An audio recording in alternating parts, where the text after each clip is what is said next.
Good afternoon, everyone. We have participants continuing to log on.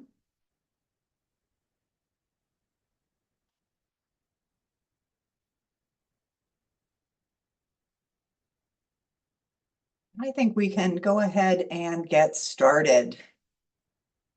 Good afternoon, and thank you for registering for the Michigan Association of Planning's Michigan Zoning Atlas webinar. We are thrilled to introduce the Michigan Zoning Atlas project this afternoon. There are nearly 275 registrants, so interest is high for this new tool, and we are excited to share today about how it was created to introduce our partners and funders and to provide a demonstration. Please use the Q&A function for questions you have during the presentation. We will answer any questions at the end of the webinar, and we have left time for that. I'm Andrea Brown, the Executive Director of the Michigan Association of Planning. Allow me to introduce the entire Michigan Zoning Atlas leadership team. First up, Leah Dumochel, MAP's project manager for the Zoning Atlas and our Director of Programs and Communications here at MAP. Dr. Robert Goodspeed, Professor and Program Chair at the University of Michigan's Taubman School of Architecture and Urban Planning. He worked with us to develop the scope, to connect with the National Zoning Atlas team, and he trained and managed the U of M student coders, and we could not have accomplished the Atlas without his deep technical and professional expertise. Working closely with him at the University of Michigan is Dr. Sarah Mills. She developed an alternative energy zoning database that sparked MAP's interest in this zoning atlas project and prompted us to initiate the Michigan Zoning Atlas. Housing Next in the Grand Rapids area was our third partner. Brooke Oosterman is the executive director. Brian Kilpatrick with Flywheel, formerly Housing Next executive director, is part of our panel today too, and part of our Zoning Atlas leadership team for the pilot project. The idea of a zoning atlas was born in a 2021 paper by Sarah Bronin titled Zoning by 1,000 Cuts. In this paper, she introduced the idea of a national zoning atlas to help better and more easily illustrate the scope and effect of restrictive zoning laws across the country. Of course, she was not the first to identify zoning as an exclusionary practice, but she was the first to conceptualize a tool that planners and other leaders could use to evaluate and analyze zoning patterns in communities and take steps to rectify them through regulatory reforms. Planners have long recognized the exclusionary outcomes of zoning. We know that zoning restricts new housing development. Of course, zoning is not the only barrier to constructing new housing. The high cost of land, the dearth of skilled trades and labor, and the escalating cost of building supplies like lumber and steel all contribute challenges with new housing construction. But as you'll learn over the next hour, the abundance of single-family zoning in every Michigan municipality is a huge barrier to communities and developers seeking to build housing product to meet the housing needs of all current and future community residents. If all we can build is single-family homes, we're preventing young professionals, seniors, teachers, public safety workers from moving to or staying in our communities. We're also not providing appropriate housing for the more than half of Michigan's current residents who comprise single-person or two-person households or families without children. These are the majority of Michigan households in 2024. As you will see during the demonstration shortly, the gap between housing values and wages is exorbitant and prohibitive. So Sarah Bronin took the premise of exclusionary zoning a step further and developed what has become a national movement, the National Zoning Atlas. Michigan Zoning Reform Toolkit, which was completed in 2022 and widely disseminated since that time, included in the next steps section of that publication the development of a Michigan Zoning Atlas. We had our charge through that publication, and we had our trifecta of partners with MAP, the University of Michigan, and Housing Next. Kent, Muskegon, and Ottawa Counties would be our pilot areas because those areas are some of Michigan's fastest growing in the region, and already professional planners in that region understood zoning reform and had already adopted local reforms to increase housing supply and to make development review quicker. To make the project happen, we had to fund it. Interestingly, each of our three primary partner organizations raised about a third of the necessary funds each, so it was a pretty even distribution. Our investors were the University of Michigan's Taubman College of Architecture and Urban Planning, Kent County ARPA funds, and MEDC, the Michigan Economic Development Corporation. MEDC and MAP have had a long-standing partnership and have worked on many projects together. The MEDC recognizes the value that planning and innovative zoning bring to economic success. Michelle Parkinon, MEDC's Managing Director for Technical Assistance and Place Program Services at MEDC, was familiar with the National Zoning Atlas concept and understood exactly why such a tool was needed in Michigan. A planner herself, she advocated for the initial MEDC funding that MAP brought to the initiative, along with the Taubman and ARPA funds. We could not have completed the zoning atlas pilot for the Tri-County area in Grand Rapids without the generosity of our funders and their understanding of the value that a zoning atlas would bring to housing development in Michigan. I'm now going to turn it over to Rob Goodspeed, who will provide an introduction to the zoning atlas.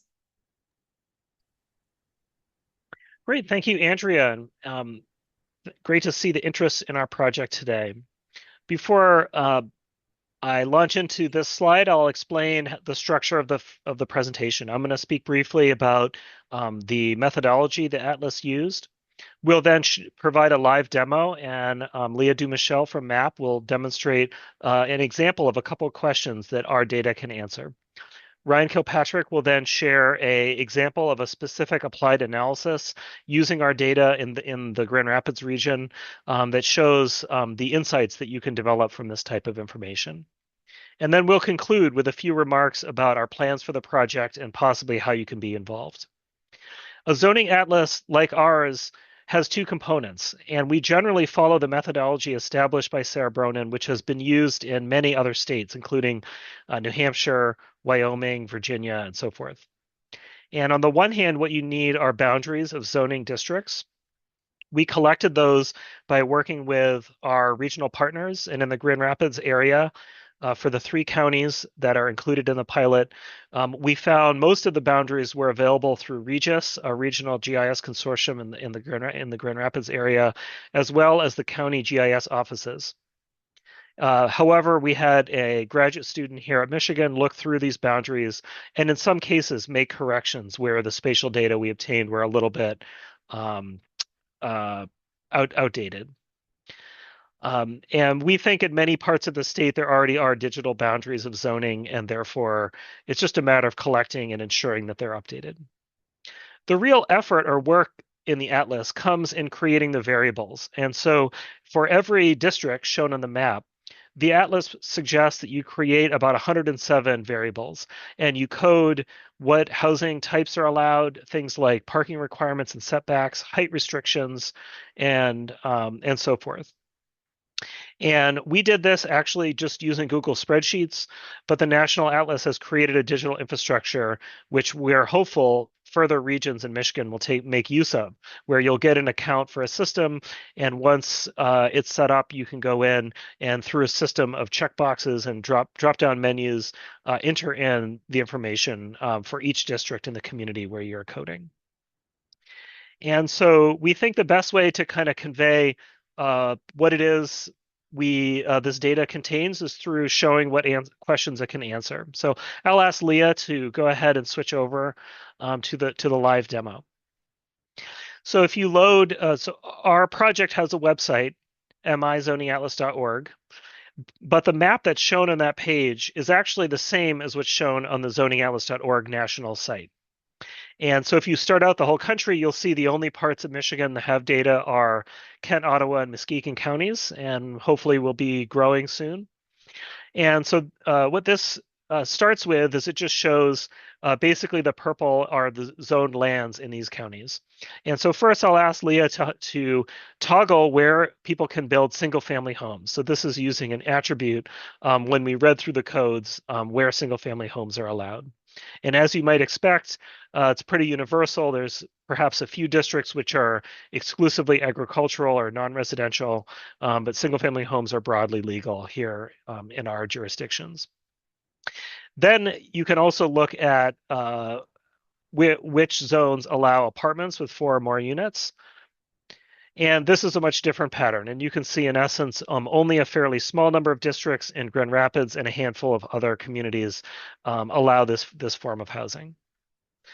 And you can see we've also collected information about accessory dwelling units, which is a interesting typology, a very practical way to increase housing types. And then I'll ask Leah to just open the advanced filters briefly, not necessarily to click on anything, so we can see what it contains. And so you can go for each typology, you can go into whether it's allowed by right, looking at parking requirements, height limits, and so forth. So it does allow some interactive exploration of the data. Great, thanks so much. And so one thing we did for the pilot is take this data and do some simple descriptive analysis in GIS. And so we found, looking at residential land only, that 92% of it allowed single-family homes, only 2.2% allowed apartment buildings with 4 or more units. Somewhere between about 4.9% allow duplexes, and only 5.9% allow ADUs. And mostly they require at least 2 parking spaces per unit. And the methodology, as well as these and other descriptive statistics, are available in a report that we've prepared about this pilot, which we posted to our project website just yesterday, and we'll highlight in the follow-up message as well. And that report as well gives you a little bit more detail, as well as the references to the national methodology for those of you who really want to dig in to understand what the variables are. And I should say the national data are available, and so therefore, if you have creative ideas for requiring technical access to this information, please reach out to us and we can share it with you. However, the interface, as you see, makes it widely available to the public for many different interactive queries. And so kind of in that vein, next, Leah's going to show a little bit more detail, some specific questions that you could answer already in this region, or if we created data in your region as well. Great. Thank you, Rob. We're going to scoot forward to a couple of questions that we could answer right now. So I want to approach using the Atlas from 2 perspectives: how it can fit into the development process as it exists today, and then also how communities can use it to think about the zoning changes that they want to make. So let's start with the development process. So I was a planning consultant before I was at MAP, and in that time, I found that the initial site selection and the what's allowed where conversations was just really one of the most challenging things. And that was from both sides of the counter, right? It was frustrating to the person who was across from me because it seemed like they just could not get even a simple answer from the zoning code without some personal guidance. And it was frustrating to me because I never seemed to have as much capacity to give that guidance as I wanted to, whether the community was big or small. So I think this tool can be a game changer for people specifically who are not planners, but who still need to use a zoning ordinance, like a lot of you here, right? Local officials, county and regional staff, housing advocates, realtors, financial institutions, and developers, most especially the new and small scale developers that we really need to get into the game in order to get to a workable range of housing in all our communities. We can't do it with the capacity that we have right now.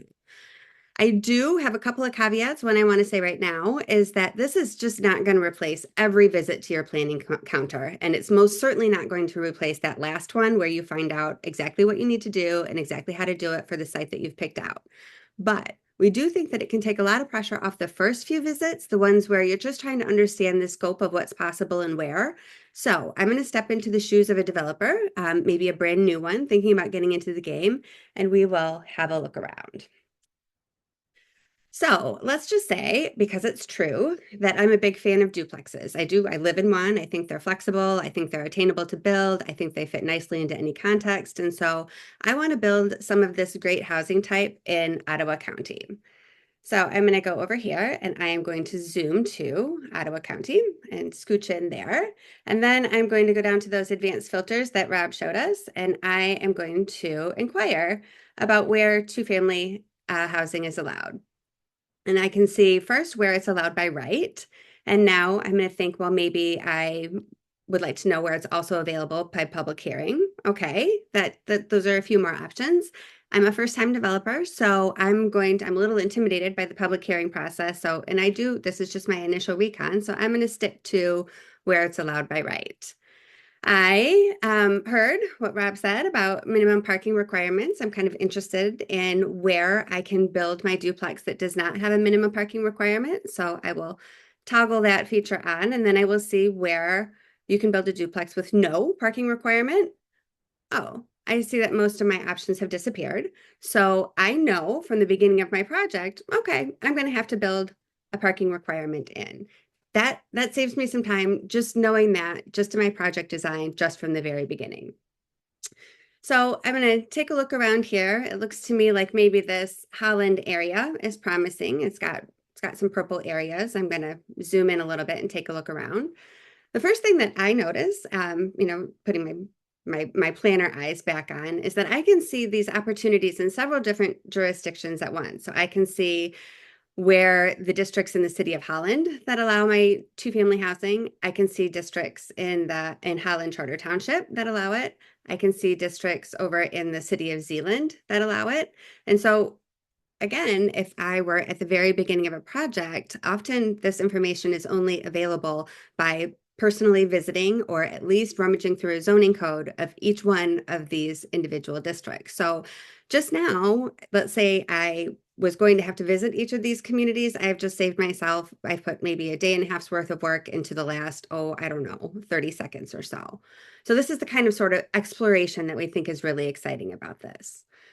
So let's say I'm looking around and I think that the city of Holland has some good opportunities here. They have a variety of different districts that I could put my two-family housing in. So a traditional neighborhood residential, sure, but also this education district if I'm interested in sort of student-focused housing. I can see a greenfield mixed use.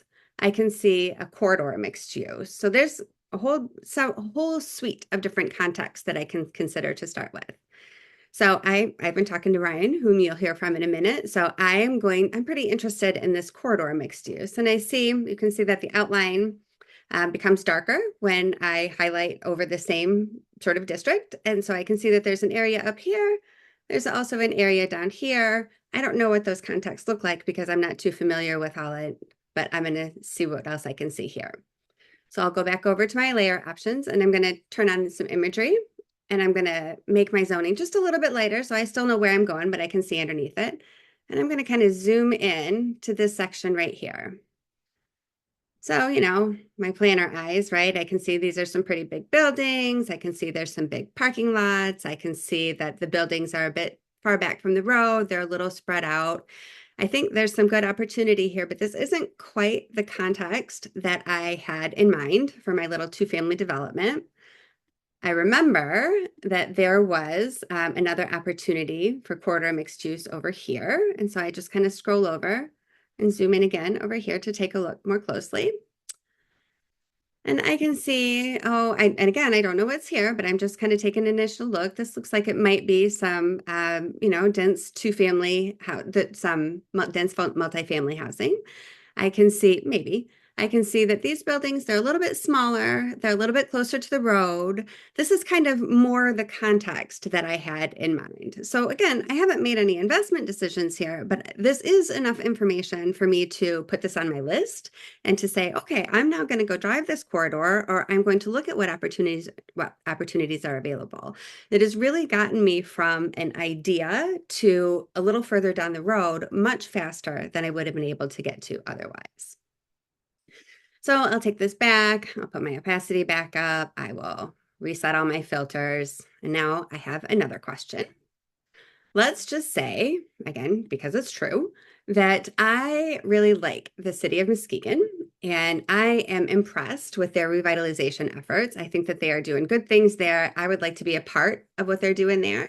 And so I am interested. This time, I don't really have a housing project in mind. I just know that I would like to do it in the city of Muskegon. I would like to see what kind of housing they permit and what my opportunities there are. So I'll take my county filter off there now, and I will look for a specific city here, and we will zoom right into the city of Muskegon. This time, I'm actually not going to start with the map. I'm going to scroll down to what they call these cards of zoning districts in the selected areas. And what this does is it just shows me what the opportunities or what kinds of housing are permitted in each of the districts. So I can see that in the in the business districts, there's no housing allowed really at all, and that's fine.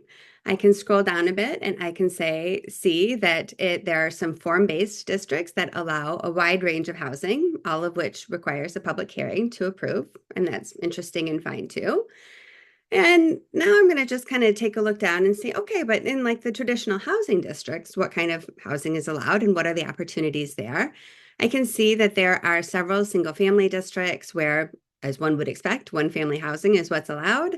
I can see that there are some traditional low density and medium density and high density districts where there is a greater flexibility, a greater range of housing types that are allowed. And the high density really is just the 3 and 4 families that are allowed here. And I can see there is a 2-family residential district, just in case I do still carry my dream of a duplex along with me. One other thing I'd like to point out about this portion is that it not only tells you what's allowed, but it also tells you how many acres are in that zoning district. So for instance, this high density multifamily residential, there's only 6 acres of it. So while I might think that that's an interesting housing type, and I do think that, you know, maybe I would like to try that out, I can see that the opportunities are much smaller than they are in other places. And if I'm really kind of looking around, I might want to see where there is more land available for that. Same with 2-family, pretty small at 29 acres. So as I'm taking a look at this, I can see that by far, you know, I don't need any math to tell me that the single family districts have the greatest amount of area allocated to them. I'm going to set my sights here on this low density multiple family residential, which has 353 acres, and it allows the whole spectrum of housing that we have here. So there, I'm going to click on this show more details, and we are going to take a look at this zoning magic that is contained here, really. So it contains a lot of the dimensional standards that will apply to the district, as well as some other regulations that are often found sort of scattered around the zoning ordinance. This is the part of the atlas that contains all of those 107 variables that Rob mentioned, that we coders, I was on the team that did it, scoured the zoning ordinance to find so that we could locate them once and then use that work many times. So I see what the minimum lot size is. I can see whether there are parking requirements, whether there are things like infrastructure connectivity requirements. It doesn't tell me every single dimensional standard or what those requirements are, but it does indicate whether or not they exist. So this really narrows down what you have to go chasing through the zoning ordinance for, and it helps you point to where to find it. I want to show you one more thing, putting my planner hat back on, and talk about a way that this information can be useful to the communities that it covers. So we'll clear my filters again here, deselect my jurisdiction, go back to the beginning here, and let's just say, again, because it's true, that the city of Wyoming is looking into developing an accessory dwelling unit ordinance. So they've had some recent work with their master plan that's let the Planning Commission know that this is a community priority, and they're ready to turn that engagement into some policy and regulation. Well, both at MAP and when I was a planner in private practice, I know that one common place that a lot of communities start with is the question, okay, well, what are our neighbors doing? And this is helpful to know, both because we can learn from each other and because housing is really a regional concern, right? Often a community would like, and also a community would like to know how things are actually going on the ground once something is allowed. So let's look and see what we can learn. So now I'm going to zoom to the city of Wyoming. And there it is now. I'm going to go to my advanced filter and see who allows accessory dwelling units. The city of Wyoming does not, and that's fine. We just discussed that. I'll point us to this little filtering results that tells us what percentage of the zoned acres and what percentage of the zoning districts there are. But now if I zoom out, I can get a look at what the neighbors are doing, right? So now from this view, I can see all of the jurisdictions around that allow accessory dwelling units by right. I can mouse over them. I can see what kind of districts they are, low density residential over here. I can see agriculture over here in Gaines. I can see also agriculture in Alpine and rural residential in Cannon. This is Spring Lake Township, both agricultural, rural residential. Okay, there's some opportunities there. how many allow it by public hearing? I can click on that and I can see, okay, there's some more opportunities there. I noticed that I can find out about occupancy restrictions just right here. So first, the places that have occupancy restrictions, there was not much change there. So that looks like a lot of them do. Maybe I switch it to no and say, okay, there's where there are no occupancy restrictions. Maybe I'm interested in the places where it is just the most relaxed. So I take off the maybe. Where are the places that accessory dwelling units are allowed by right and without occupancy restrictions?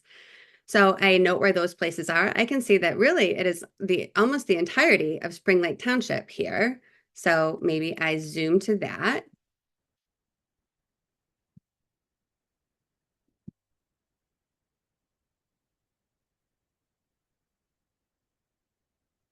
So that my little filtering window comes up here and I can see that indeed they allow them without restriction and by right in 83% of the zoned acres and in 6 of the 13 zoning districts.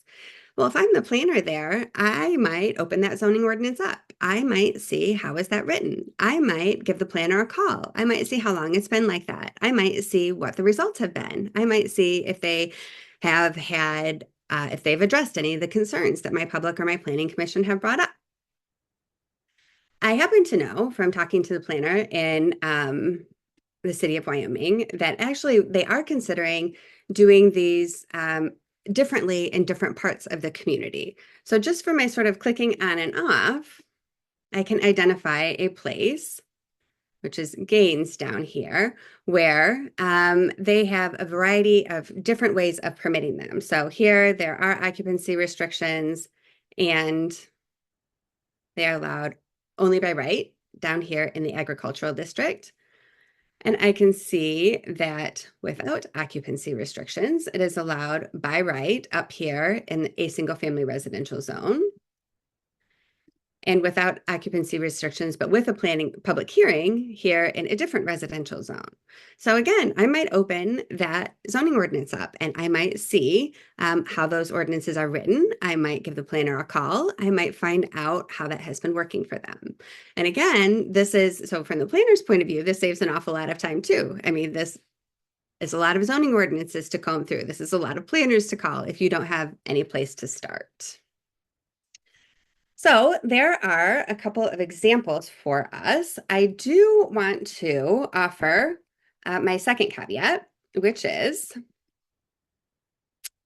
that we are asked all the time about, well, first of all, it bears repeating that this is a high-level tool. It makes no guarantees good enough to base an investment decision on. We were well-trained and we were diligent while we were doing this, but of course, number one, mistakes do happen. But more importantly, for our purposes, change happens, and we really hope that it will. So a question that we get all the time is how updates will occur. And the short answer is that is an excellent question and everyone is working on it. So both nationally and at the state level, we're sort of at the beginning in the building phase of this project. But the national team is exploring ways to take that on because they think that they will ultimately be the ones that are responsible for it. We think, especially at this phase, while we're working on zoning reforms, that will be important for the local teams to take that on. For right now, while we're building this, what I would say is call us up at MAP, call me up. We will facilitate any updates that you'd have because we would like to know about the zoning reforms that are happening. So now that we have talked about all the ways that we could use this atlas, I'm going to turn it over to Ryan Kilpatrick to show us some ways that we are using this data already. All right, thanks, Leah. So to Leah's point, we took it a step further, right? So she has now shown you how the zoning atlas in its current state can be used. We took all of the data from the zoning atlas and then imported it into our own GIS model so that we could begin to evaluate how do we affect change countywide in Kent County. And specifically what we were interested in is understanding what are we going to get in a status quo development scenario. If we don't make any changes to our local zoning, housing could we build? And where could we build it? And what kind of housing are we allowed to build? So using the zoning atlas and then overlaying the county assessor's data to understand where all the vacant land was, what we wanted to understand is how much of that vacant land is zoned to allow housing, and then how much of that residentially zoned vacant land allows something in addition to single family homes. So what you can see here on the screen is we've got almost 130,000 acres of vacant land in Kent County, which is a lot, right? So technically we could build all the way through 2050 and a little bit beyond if we were to meet all of our growth projections in Kent County. We're anticipating a continued growth trajectory of about 1% per year growth. And so we would need about another 75,000 housing units between now and 2050. And we could do that under current zoning. The problem is we end up building on the vast majority of vacant land countywide, most of which is either agricultural, forest, or protected farmland. So we didn't feel like that was a great solution, especially because most of that land is not currently served with sewer and water infrastructure. And so either we've got to install a whole lot of septic tanks and then start worrying about groundwater contamination over the long term, or we've got to extend a ton of sewer and water infrastructure. So you can see there that second bullet on the PowerPoint in front of you, 97.8% of the vacant residentially zoned land is zoned for single family homes. So what Leah shared with you earlier is a smaller percentage of land is exclusively single family, but most of the land that allows for 2-family or 4-family or more is already occupied, right? It already has a building on it or multiple buildings. And so we would have to buy that, tear down whatever's on the land and replace it in order to get multifamily. There's very little land available for 2-family and multifamily. Go ahead, next slide.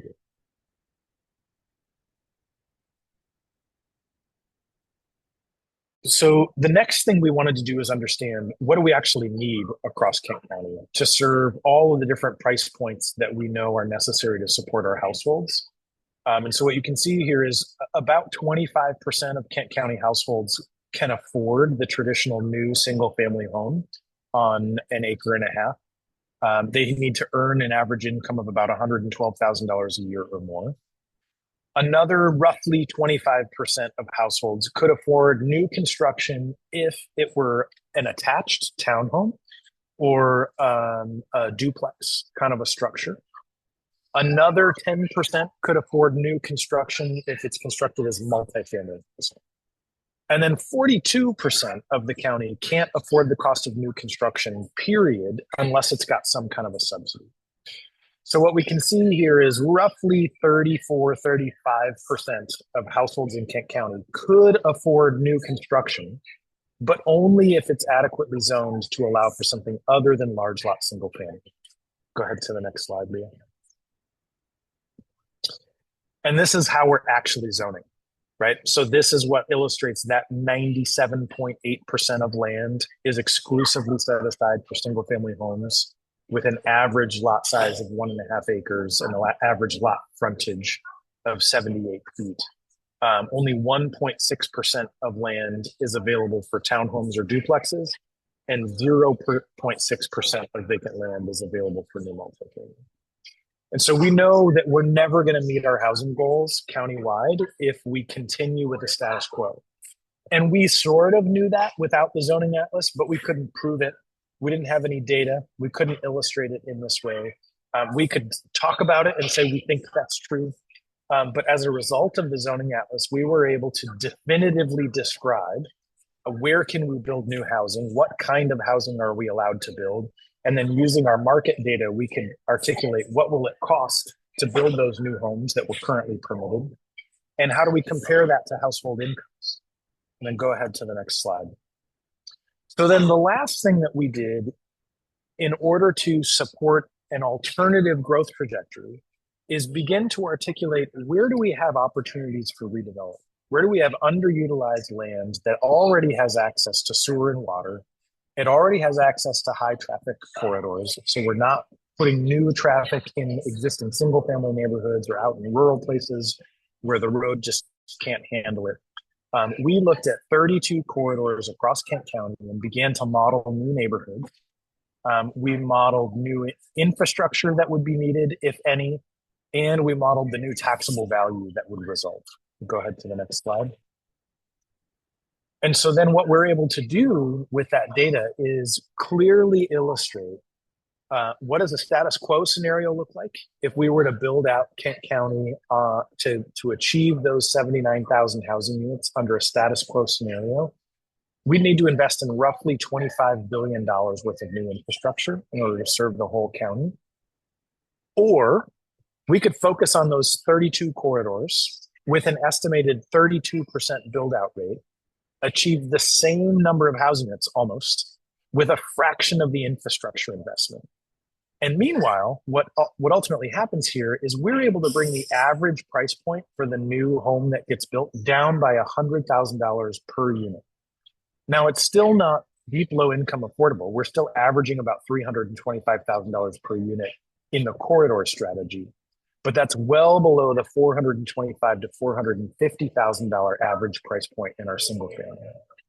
So what we're now doing with this information on the back of the zoning atlas is taking this data to each of our municipal partners and saying, we need a regional growth strategy.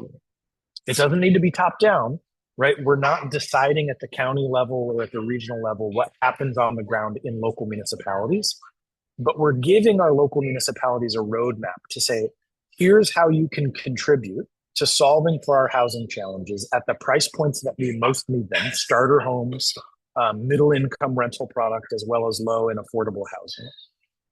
But also, how do we grow our overall tax base while not overextending our infrastructure, while not expanding growth into sensitive natural areas or agricultural areas? How do we conserve the places that are most important to the identity of West Michigan while simultaneously building strong place-based neighborhoods with a lot of walkability, which is what roughly half of the housing market is looking for?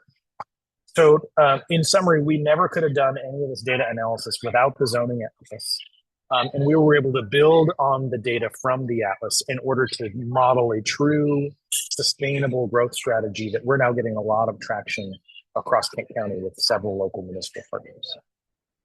And then I'll hand it back over to the team.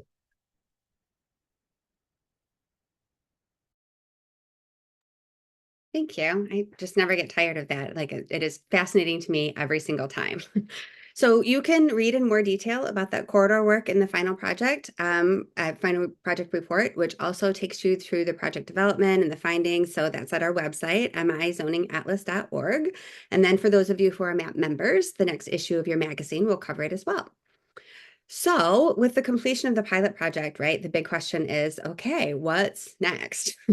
So the first answer is that Northwest Michigan is next. They are super fortunate to have Housing North, which is a housing-focused organization similar to Housing Next. And their fearless leader, Yarrow Brown, has been working toward getting a zoning atlas developed in that region. It'll begin with Grand Traverse County, which is funded and ready to go. And then there are a couple more in the planning stages. We are also at MAP and on the team and received requests from a few other counties who have heard about the work along the way and feel like it's right for them. So we've queued them up to explore participating in that now that the pilot project is complete. And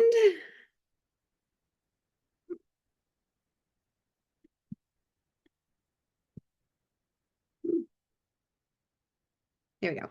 So we at MAP have been working to translate what we've learned in the pilot into a general scope and a budget that we can use to guide future projects. So the first consideration is that we have found that the right scale for this project is at the county or the region. So those are the folks that we're looking to partner with. It does not necessarily need to be the county or the region per se, but organizations who are at that geographic scale. The second consideration is that the National Zoning Atlas system that we're becoming a part of the National Atlas, is organized into state teams. So every project will have a funded partnership with MAP for organization and management and with the University of Michigan for training and education so that we execute these all as consistently and beautifully as they have been done to date. And then after that, the county or the region will need to consider how this project design will work for them, how involved they want to be, and what they need out of it. So there's a couple of models. The Northwest Michigan Partnership is a good example of a community-led approach. They're planning to get trained on the GIS and on the code analysis inside their region, and then to do that work themselves. There, it's part of a larger regional housing conversation, and this provides an opportunity for them to work together and to learn together, and then to carry that work forward, for example, as Ryan has done in West Michigan. But the pilot project, on the other hand, just the zoning atlas part of it, was an example of approach that was really led by the Michigan Zoning Atlas team. So we secured the data, we did the analysis, and now it's available for use throughout the region. So for everyone who has heard this today, and if you thought this would be valuable in your county or region, we would really like to hear from you about exactly how it could work for you. I mean, it will take some capacity and some funding in every region, no matter what the project design is, right? So a decent ballpark for cost with every caveat that you can think of about that, depending on a good handful of factors, including how many jurisdictions you have, what the hourly rates are, what the capacity is, who does the work. But a ballpark starting figure is around $25,000, and that includes your time as well as ours. We have here a few ideas about places that you could look for that funding. We do think that capacity might just be just as hard, if not harder, to come by than the funding, and that's really a critical piece. So at a minimum, there will need to be a dedicated advocate and facilitator inside the region or the county. And then after that, we'll want to look carefully at your needs and be realistic about what time and skill is available. MAP is ready to build a team on our end, and that has to be guided pretty firmly by the projects that, are interested and that are actually going to happen. So we want to hear from you. If you like what you hear today, you can take it back to your own team, see what you can pull together. There's good information about these possible approaches that's on our website, again, mizoningatlas.org. You can use the contact us link that's on there. That goes right into my inbox. You can also reach out to me directly if you already have my email address or you're not intimidated by spelling my last name, or you can go through MAP's general information email. All of those will get right to the team. And so right now, I am going to stop my share here, and then we would like to take some questions. Hello, we do have some questions. This is kind of a combination of one, and I know that you talked about updates. So the first question was Grand Rapids recently updated its zoning ordinance. At what point was their data? Is it old GR data or is it the new zoning? At what point was when you were doing the atlas? Did you get the new stuff? Nope. The new stuff is not incorporated yet, but we should be able to have it in the next 60 days. Got it. Okay. And it was kind of a two-parter, and I know you spoke to this, but if you can speak to it a little bit more. So is there a plan to, because zoning does change, continually integrate it and keep it a live document? Yeah, we're going to want to work with, oh, go ahead, Rob. I see you. Why don't you speak from the perspective of your region, and then I'll give the statewide elaboration. Okay. So Rob's team has been great about training folks on the ground when it comes to understanding how do we make these updates, who should be responsible for them. For right now, we think Housing Next is going to be the entity that's going to learn how to do those updates on a regular basis. But more and more, we're going to want to hand over some of that ability to our MPOs. So we've got a metropolitan planning organization here, Grand Valley Metro Council, that is really uniquely positioned. They do a ton of GIS mapping already. They hold a copy of everybody's zoning ordinance as it is. So we think they're going to be the best entity to hold it over the long term. Got it. Thank you. And we had comments that, yes, the Grand Rapids made very significant changes in their zoning ordinance. And Amy, can I just jump in just to explain how Sure. this has been handled? We learned that the way it's been handled in a few other states is an annual or biennial update, because truly to do it comprehensively, you need to revisit every zoning code. For our region had 85 jurisdictions, so it'd be every zone jurisdiction, and then handle significant reforms as one-offs so that the tool is updated. But I guess I would step back and have the perspective that although on the one hand zoning is constantly amended and evolving, on the other hand the general patterns in my experience in Michigan, have remained largely static. And tell me a community which has increased the land area where apartments are allowed dramatically. They're one, so that's pretty rare. So those rare, exciting things, we have the capacity to do it. But your little nitpicky updates, it's technically extremely easy to give a local jurisdiction or some other entity the ability to update the data. But this is not intended to be used for, it's a scoping planning tool, as Leah described, get a general sense of what's allowed. It's not intended to be, we changed our parking from 1.5 to 2, like who cares? Go read the code. So not to be glib. So it's not an operational administrative day-to-day tool. It's a yearly snapshot. How are we doing as a region or as a community? What housing types are we allowing? Do we allow these innovative types at all? And if we're allowing it, do our neighbors allow it? So those are the questions it's really good for. And and we have a whole section in the report. Read it, and come call us up. Is there any plan in sort of the 3.0 version, perhaps, to do parcel data overlaid on top of it? Yeah, I did want to speak to that question as well. I think I and the team, we really think of this project as about creating a new data set. And it's convenient that there's a national atlas that has a geospatial tool that does have a little bit of contextual data. You notice there's a base map, they have some information about preserved lands to kind of put it in context, but it's not a planning support system. It's not a replacement for your GIS office's web portal that has dozens of local layers.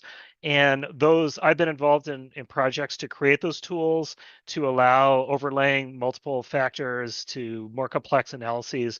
And so I think you should view us as providing a very valuable input into other types of tools that for the overlaying. We can't be the one planning support tool for the whole state. With enough money, I'd be happy to create it, but Elon Musk is busy, and so and also just more realistically, every region and city, like there's tons of these locally tailored tools where local officials have painstakingly created them that are full of data. So I think the answer would be work with us to create the zoning data, and then we'll give you the shapefile, and you can put it in your local GIS and overlay to your heart's delight. And I think that's the best approach. Yeah.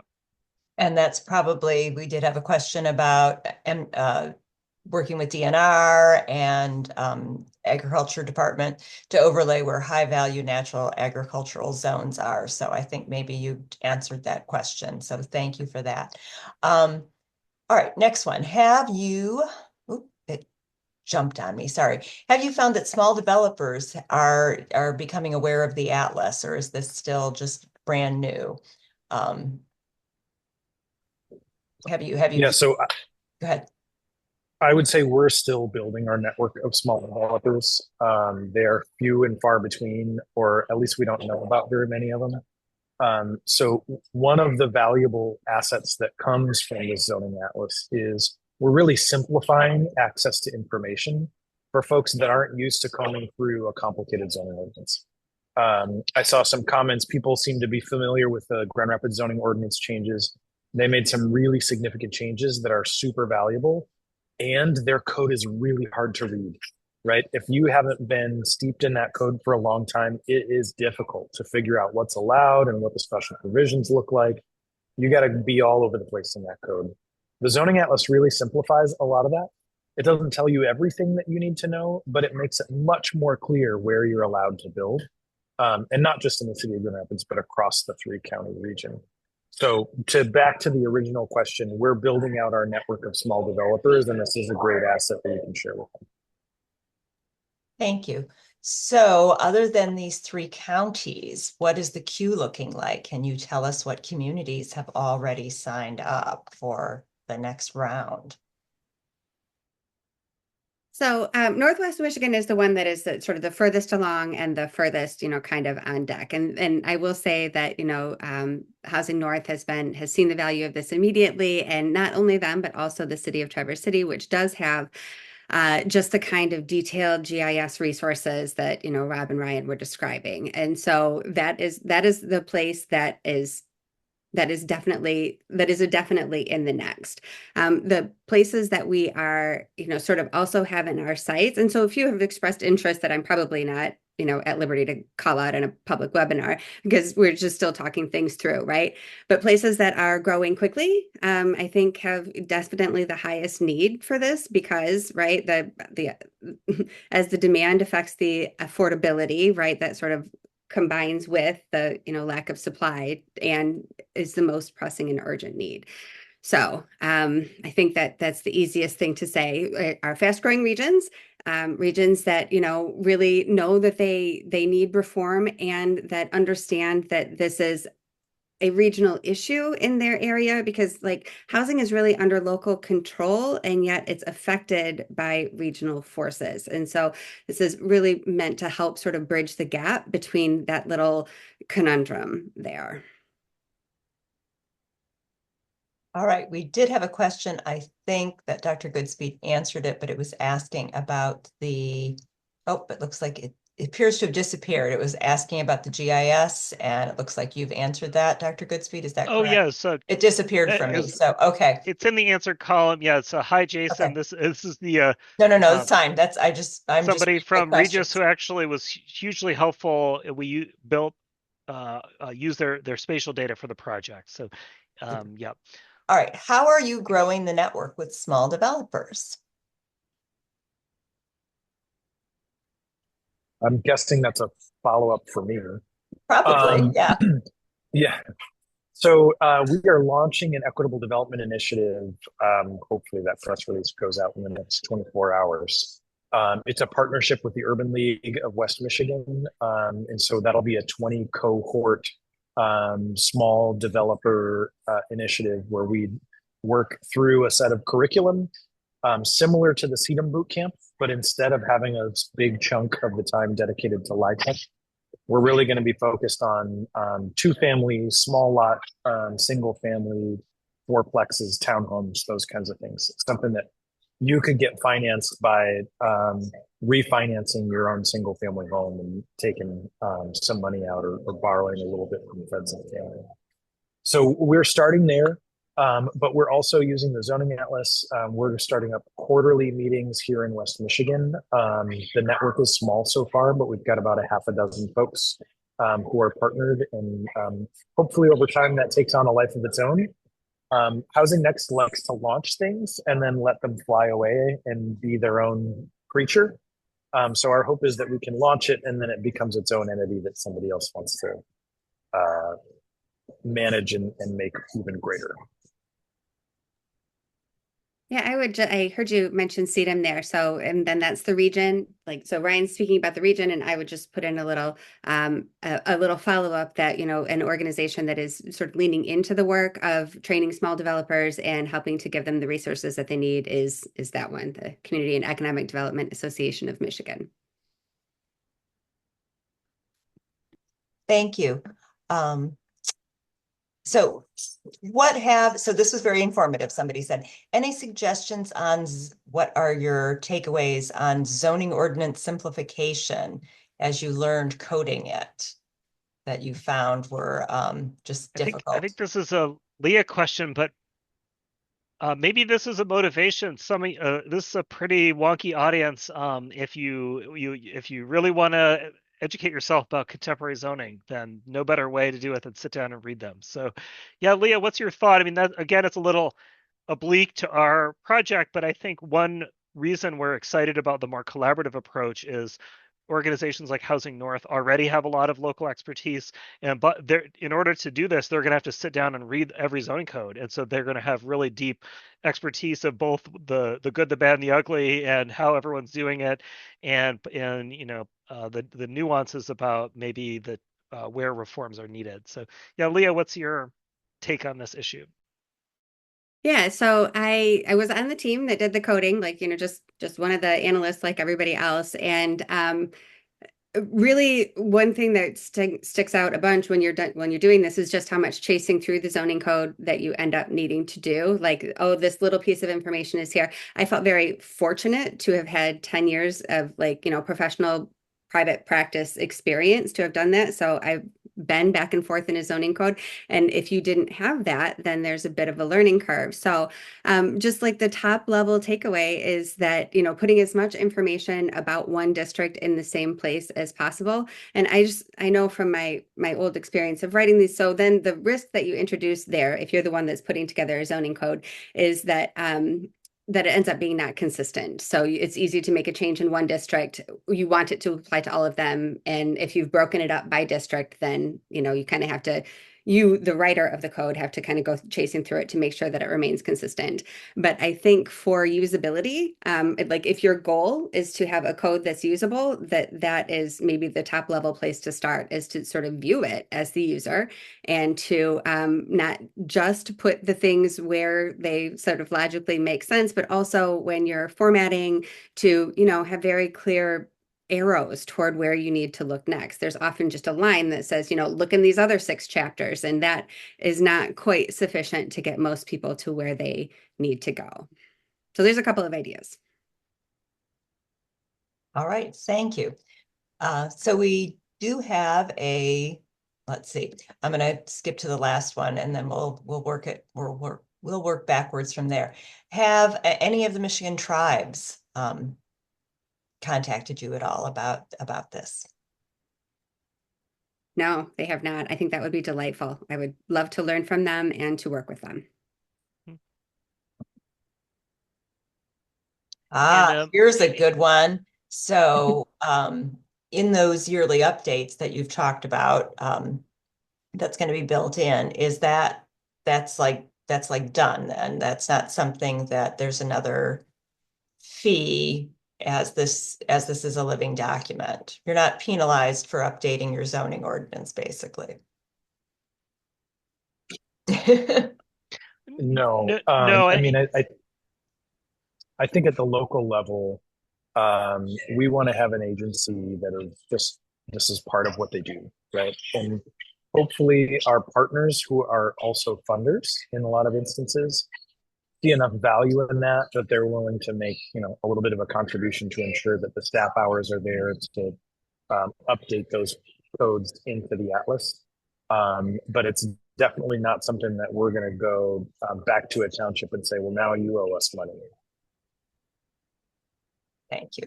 And here's a GIS question, or just really how you guys handled it with your coding. So you've got overlay zones, you got floating zones.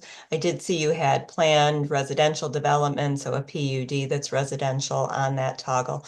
But how did you guys decide to handle those floating or overlay zones?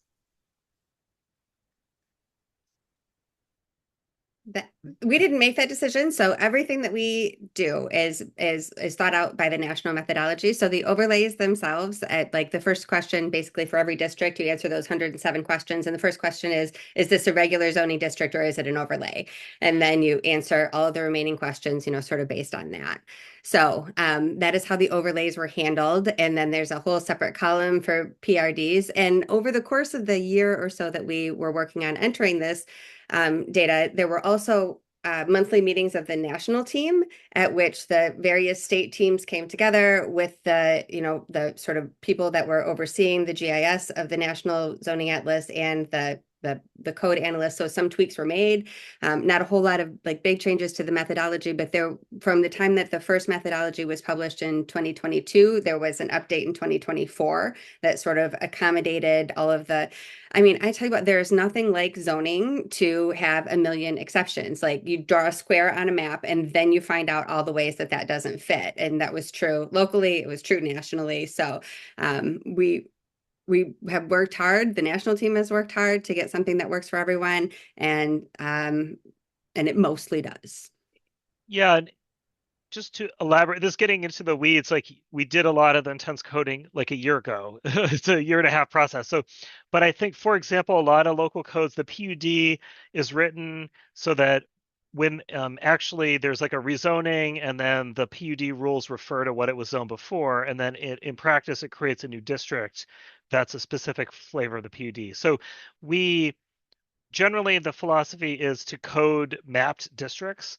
And so you can actually have unmapped districts, but they're probably not even visible to the public. So the kind of paradigm is what actually exists. And then that also means that if you have one of these like vague PUD zones, which takes on specific values when it's created based on what it was before, what we would have coded are the specific flavors, but not the general one.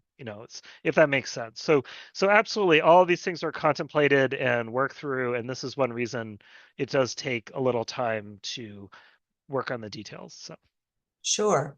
So on this 3-county one, the pilot, did you work with the West Michigan Shoreline Redevelopment Commission at all? So this is an example of where, this was the team led, or the Michigan team led. We went and there were not big collaborations. There were not steering committees. There was we went to where your zoning code is publicly available and we downloaded it. We did the same with your map, and we acted as though we were using the information that is publicly available. But that's only one way to do it, right? The other way to do it would be to build that team, to build that steering committee, to work together so that everybody has an understanding of what goes into this information and also what you can get out of it. And to that end, so what is the basic requirement for being a coder, and where is there a place where you can sort of see those 107 questions? Is that something that's publicly available?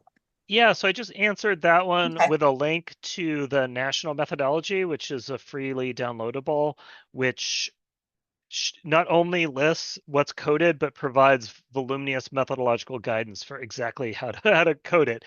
So, make a cup of tea and tuck in. In fact, those of you still on the line, you're the hardcore. If you want to do this, the first thing we're doing with Housing North is their internal staff are studying that methodology, and then we'll have our training. And so that's that answers that Thank you. about that issue. Yep. And the then, basic requirements. So we had grad students in our report. We list the name of all the brilliant grad students who did it, but to hire them, we had an application process. And Sarah, who has been coding renewable energy ordinances, actually had an activity. And even the U of M grad students, some did better than others, and we hired the ones who did it the best. So you do need to have it's a certain type of person who's comfortable reading a fairly technical document where nuances of presentation influence what the right answer is, and then put in the right number. But it's not rocket science. I think it's something that most professional planners, many others comfortable working with zoning, would actually be very good to do, but maybe not your undergraduate intern that's never read a zoning code and would just be a little lost. Yep. for folks that you guys have compared, this is a national thing.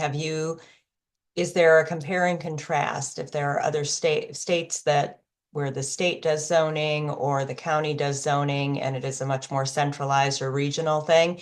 Is Michigan, because we're so local control,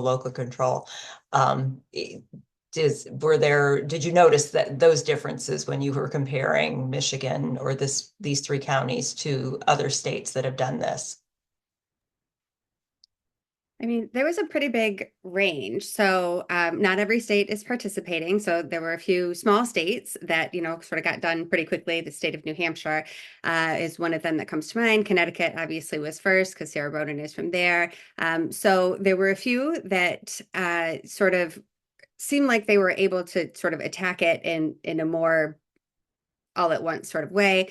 Since then, the national team has expanded and grown and gotten some of their own funding, and they have taken on some states. So I believe the state of Arizona is completed, and I don't know that was all done, sort of organically by a state-led team.